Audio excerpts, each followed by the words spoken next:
حضرت داؤد علیہ السلام کے زمانے میں ایک ندار اور بے نوا خاتون تھیں۔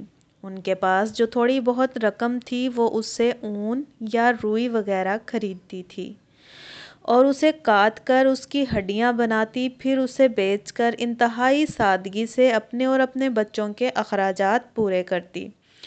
ایک دن وہ سوت کاٹ کر ان کی ہڈیاں بنا کر انہیں سر پر رکھے جا رہی تھی کہ اچانک تیزی سے ایک کوّا آیا اور ایک ہڈی اٹھا کر لے گیا۔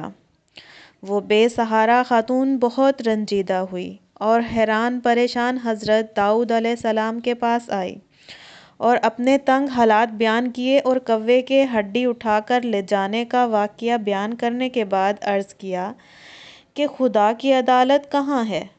حضرت داؤد علیہ السلام نے اسے فرمایا کہ ادھر بیٹھ جاؤ تاکہ میں تمہارے بارے میں فیصلہ کروں۔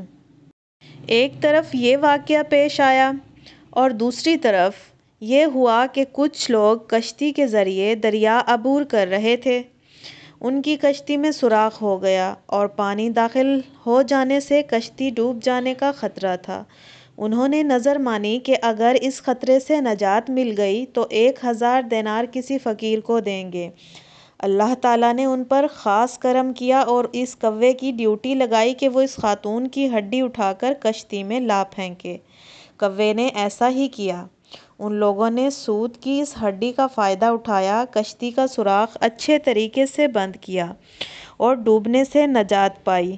جب وہ لوگ ساحل پر پہنچ گئے تو اپنی نذر ادا کرنے کے لیے سیدھے حضرت داؤد علیہ السلام کے پاس پہنچے اور 1000 دینار حضرت کی خدمت میں پیش کرتے ہوئے اپنے دریا سے نجات پانے کا پورا واقعہ کہہ سنایا۔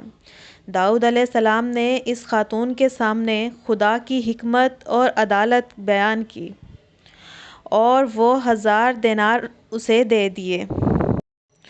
وہ خاتون بہت خوش ہوئی اور سمجھ گئی کہ خدا سے زیادہ کوئی بھی عادل اور احسان کرنے والا نہیں ہے۔ بے شک